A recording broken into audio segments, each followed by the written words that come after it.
Hello बच्चों, आज हम लोग chemistry in space YouTube channel में एरोमेटिसिटी एक टॉपिक वेरी इंपॉर्टेंट है, जो ऑर्गेनिक केमिस्ट्री का वेरी इंपॉर्टेंट टॉपिक है। एरोमेटिसिटी के बारे में सीखेंगे। इसमें आपके 3 टर्म्स होते हैं: aromatic compound, non aromatic compound और एंटी एरोमेटिक कंपाउंड। यहाँ पे जो 3 टर्म्स आपके हैं एरोमेटिसिटी, दैट इज कंपाउंड आपका एरोमेटिक कब होगा?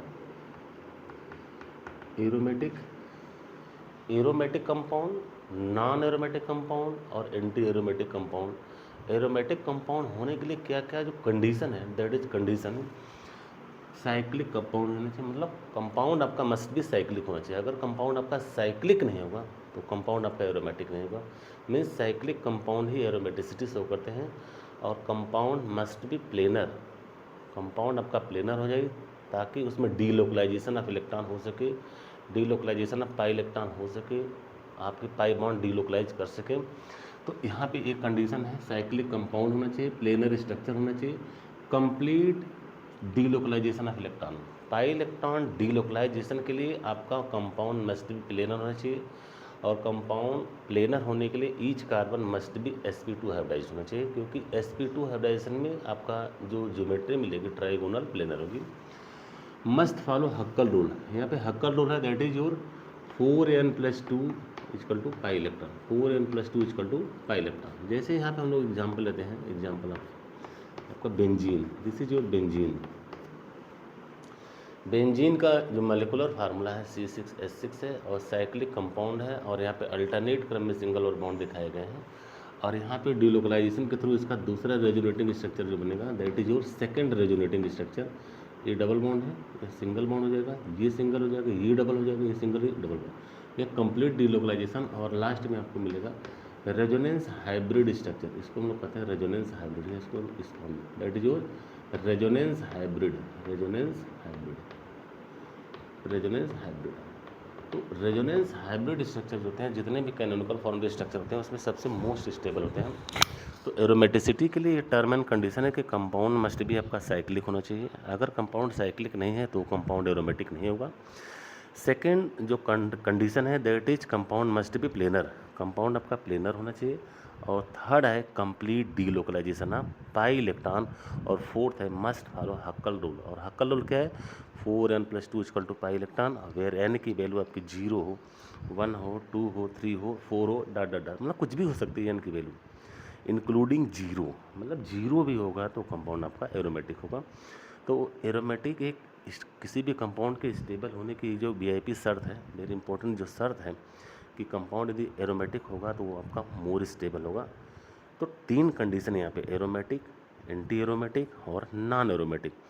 तो कंडीशन जो एरोमेटिक के लिए है वही सेम कंडीशन आपके एंटी एरोमेटिक के लिए है, केवल ये हक्कल रूल चेंज है, that is 4n equal to pi electron, 4n equal to pi electron.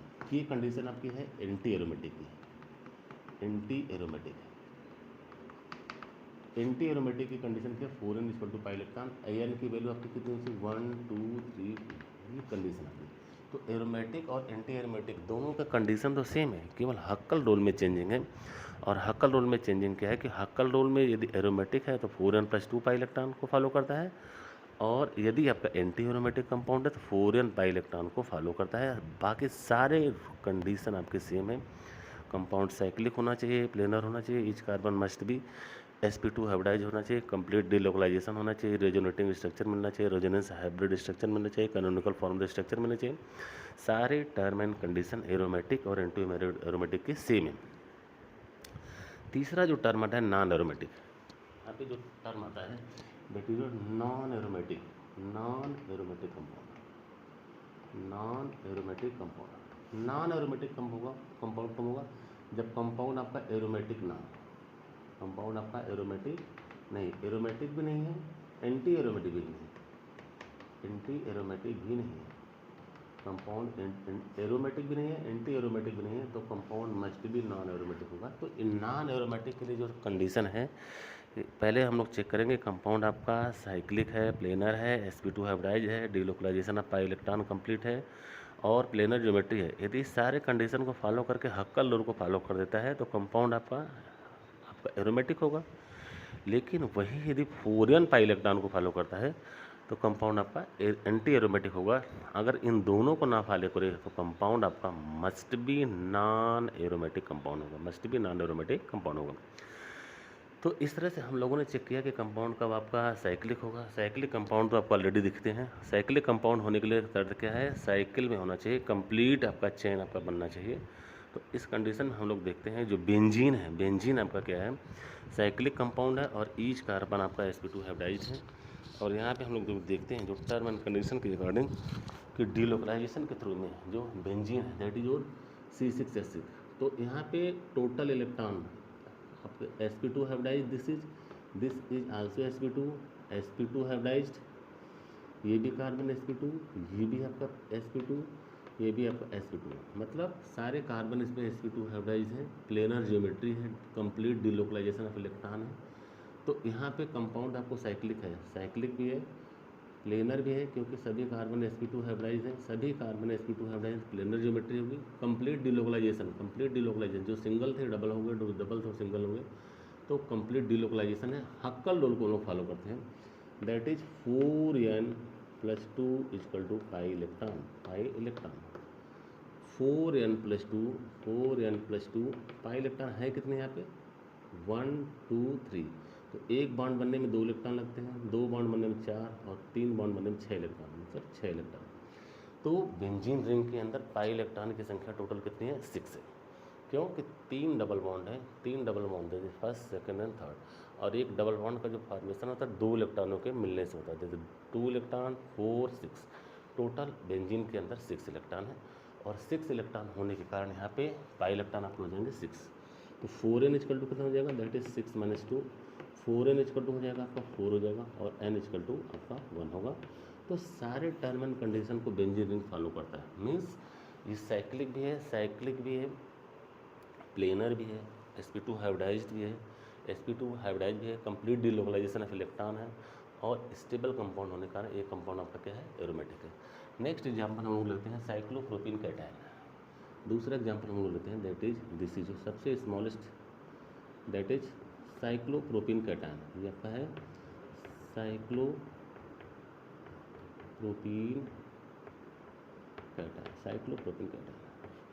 Cyclopropene cation के स्ट्रक्चर में हम लोग देखते हैं, यहाँ पे सभी कार्बन, ये आपका पॉजिटिव चार्ज है, sp2 हाइब्रिडाइज है, डबल बॉन्ड टच करता है, sp2 होगा, ये भी sp2 होगा। तो साइक्लिक तो है, साइक्लिक कंपाउंड तो है, प्लेनर भी ज्योमेट्री दिख रही है, कंप्लीट डिलोकलाइजेशन ऑफ इलेक्ट्रॉन, मतलब इसका रेजोनेटिंग स्ट्रक्चर यदि हम लोग बनाएंगे तो सेकंड रेजोनेटिंग स्ट्रक्चर आपका क्या होगा, यहाँ पे डबल बॉन्ड करेंगे तो यहाँ पे पॉजिटिव चार्ज आ जाएगा, और दूसरा है इस पोजीशन पे दोनों पॉजिटिव चार्ज करेंगे, पॉजिटिव चार्ज, वो डबल बॉन्ड यहाँ पे आएगा। इसका मतलब रेजोनेंस हाइब्रिड स्ट्रक्चर जो होगा, रेजोनेंस हाइब्रिड स्ट्रक्चर में पॉजिटिव चार्ज पूरे रिंग के अंदर डिलोकलाइज कर रहा है, that is your resonance hybrid most stable structure of the all the canonical form. तो रेजोनेंस हाइब्रिड स्ट्रक्चर में हम लोग देखते हैं कि जो साइक्लोप्रोपीन कैटायन है ये सारे रूल और रेगुलेशन को फॉलो करता है। अब हम लोग चेक करते हैं क्या है, हक्कल रूल को भी फॉलो करता है। Huckel rule that is 4n+2 = pi electron, यहाँ पे कितने हैं, 2, तो 4n = कितना हो जाएगा, 2 - 2 हो जाएगा, 4n = आपका हो जाएगा 0, और n = आपका 0, that is must be aromatic. तो यहाँ पे साइक्लोप्रोपीन कैटायन के स्ट्रक्चर को हम लोगों ने देखा कि साइक्लिक कंपाउंड है, सारे स्ट्रक्चर सारे टर्म एंड कंडीशन को एरोमेटिसिटी को फॉलो करता है, और रेजोनेटिंग स्ट्रक्चर भी है, ईच कार्बन और sp2 हाइब्रिडाइज्ड भी है। तो इस तरह से हम लोगों ने देखा कि कंपाउंड आपका कब एरोमेटिक होगा। अब एंटी एरोमेटिक के लिए क्या शर्त है, एंटी एरोमेटिक के लिए कंपाउंड के लिए जो शर्त है, कंपाउंड आपका जैसे यहाँ पे दिख रहा है cyclobutadiene, this is your cyclobutadiene,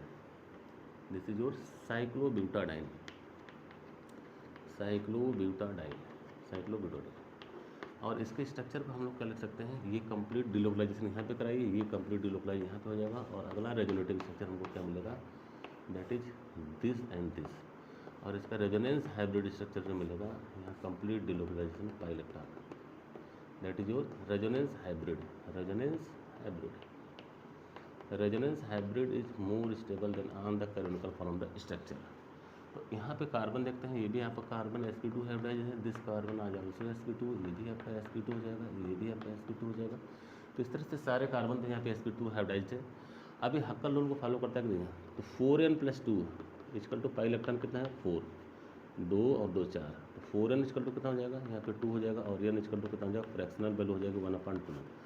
अगर फ्रैक्शनल वैल्यू आ गई तो एरोमेटिक तो नहीं होगा, एरोमेटिक नहीं होगा, एरोमेटिक कंपाउंड ये नहीं है। एरोमेटिक नहीं है तो क्या चेक करते हैं, इसकी एंटी एरोमेटिसिटी चेक करते हैं, क्योंकि सारे टर्म एंड कंडीशन तो फॉलो कर रहा है। साइक्लिक कंपाउंड है, sp2 हाइब्रिडाइज्ड है, प्लेनर स्ट्रक्चर है, रेजोनेटिंग स्ट्रक्चर दिख रहा है, रेजोनेंस हाइब्रिड भी दे रहा है। तो क्या चेंज करते हैं, हक्कल रूल को थोड़ा चेंज करते हैं। 4n equal to pi electron को हम लोग फॉलो करते हैं, 4n equal to pi electron, 4n equal to pi electron, और यहाँ पे 4n इक्वल टू कितना हो जाएगा, 4 हो जाएगा और n की वैल्यू आपका 1 हो जाएगा। That is must be anti aromatic compound. तो साइक्लोब्यूटाडाइन सारे term and condition anti aromatic compound का फॉलो करता है, इसलिए साइक्लोब्यूटाडाइन आपका जो है एंटी एरोमेटिक कंपाउंड है। तो यहाँ पे किसी भी कंपाउंड के साइक्लिक होने के लिए क्या कंडीशन है, साइक्लिक और एरोमेटिक, साइक्लिक और एरोमेटिक। यहाँ पे जो तीसरा जो टर्म आपका है, तीसरा आपका जो टर्म है that is anti aromatic compound, और एक टर्म आपका है non aromatic compound. Non aromatic compound कब होगा, जब कंपाउंड आपका साइक्लिक भी ना हो और आपका एरोमेटिक भी ना हो, एंटी एरोमेटिक भी ना हो। जैसे हमने ले लिया साइक्लो आफ्टर टेट्राइन, जिसको हम लोग बोलते हैं COT, साइक्लो आफ्टा टेट्राइन, जिसको हम लोग दिखाते हैं इस तरह से, this this this this this this this double bond cyclo. तो साइक्लो आफ्टर टेट्राइन देखने से तो लगता है साइक्लिक कंपाउंड है, सभी कार्बन sp2 हाइब्रिडाइज है, और आपका डिलोकलाइजेशन के थ्रू बॉन्ड का डिलोकलाइजेशन भी होगा, क्योंकि अल्टरनेट क्रम में इसमें बॉन्ड भी प्रेजेंट है। लेकिन ये कंपाउंड आपका साइक्लिक होने के साथ साथ सारे टर्म एंड कंडीशन को फॉलो तो करता है, सभी कार्बन sp2 हाइब्रिडाइज भी है, लेकिन ये कंपाउंड आपका sp2 hybridize, this is also sp2, this is also sp2, this is also sp2, sp2 sp2 sp2 sp2, सारे कार्बन तो sp2 हाइब्रिडाइज हैं। प्लेनर ज्योमेट्री नहीं मिलती। सबसे टर्म एंड कंडीशंस की डरावनी बात क्या है, ये कंपाउंड आपका साइक्लिक तो होता है, सब कुछ होता है, सारी चीज़ को फॉलो करता है, लेकिन ये कंपाउंड साइक्लिक होने के साथ साथ प्लेनर नहीं है। मीन्स ये प्लेनर ज्योमेट्री नहीं देता, और किसमें शेप करता है, ये ट्यूब शेप में रहता है, that is your tube shape में। और ट्यूब शेप में जो स्ट्रक्चर होती है इस तरह से होती है, ये ज्योमेट्री मिलती है, double bond double bond double bond, ये ट्यूब शेप, ट्यूब शेप। और ट्यूब शेप में होने के कारण इसकी जो प्लेनरिटी है वो डिस्ट्रॉय हो जाती है, और कंपाउंड यदि आपका प्लेनर होगा, साइक्लिक होगा, इसके लिए कंडीशन है कि सभी कार्बन sp2 हाइब्रिडाइज, लेकिन ये कंपाउंड आपका साइक्लो आफ्टर टेट्राइन ये आपके प्लेनर ज्योमेट्री देता ही नहीं है, मीन्स ये नॉन प्लेनर है। और CO2 मीन्स ये आपका ट्यूब लाइक शेप में एग्जिस्ट करता है, और साइक्लिक होते हुए भी ट्यूब लाइक स्ट्रक्चर देने के कारण ये कंपाउंड आपका एरोमेटिक नहीं है, एंटी एरोमेटिक नहीं है, और ऐसे कंपाउंड को हम लोग कहते हैं non aromatic, non aromatic compound, non aromatic compound, non aromatic. तो इस तरह से हम लोगों ने देखा कि कंपाउंड के लिए कब आपका एरोमेटिक होगा, कब एंटी एरोमेटिक होगा, और कब नॉन एरोमेटिक होगा। एरोमेटिक होने के लिए क्या शर्त है कि कंपाउंड आपका मस्ट भी साइक्लिक होना चाहिए, प्लेनर होना चाहिए, और प्लेनर ज्योमेट्री के साथ साथ मस्ट भी ईच कार्बन sp2 हाइब्रिडाइज होना चाहिए, और sp2 हाइब्रिडाइजेशन के साथ साथ डिलोकलाइज होना चाहिए, डिलोकलाइजेशन का द बॉन्ड होना चाहिए, और प्लेनर ज्योमेट्री के साथ जो कैनोनिकल फॉर्म द स्ट्रक्चर है that is most stable form the resonating structure है, उस रेजोनेटिंग स्ट्रक्चर के अंदर जितना भी पॉजिटिव या नेगेटिव या जिसका भी डिलोकलाइजेशन है वो कंप्लीट आपका शो होना चाहिए। और कंपाउंड को एरोमेटिक होने के लिए मस्ट फॉलो हक्कल रूल, यदि हक्कल रूल को फॉलो करता है तो सारे टर्म एंड कंडीशन के अकॉर्डिंग आपका कंपाउंड एरोमेटिक हो जाएगा। अदरवाइज वो एंटी एरोमेटिसिटी चेक करते हैं, एंटी एरोमेटिसिटी के लिए क्या है, जितनी टर्म एंड कंडीशन है आपके एरोमेटिक के लिए वही टर्म एंड कंडीशन आपके एंटी एरोमेटिक के लिए है, केवल कंडीशन क्या है, हक्कल रूल चेंज होगा, that is 4n equal to pi electron. और जो हमारा जो लास्ट है that is non aromatic. Non aromatic compound को चेक करने के लिए सबसे पहले हम लोग एरोमेटिसिटी चेक करते हैं, यदि कंपाउंड आपका एरोमेटिक नहीं है तो हम लोग एंटी एरोमेटिसिटी चेक करते हैं, कंपाउंड आपका एंटी एरोमेटिक भी नहीं है तो कंपाउंड आपका मस्ट भी नॉन एरोमेटिक होगा। तो इसके नेक्स्ट एग्जांपल भी हम लोग देखते हैं, जैसे आपका बेंजीन हो गया, एंथ्रासीन हो गया, फिनेंथ्रीन हो गया, उसको नेक्स्ट वीडियो में हम लोग देखेंगे। Thank you very much.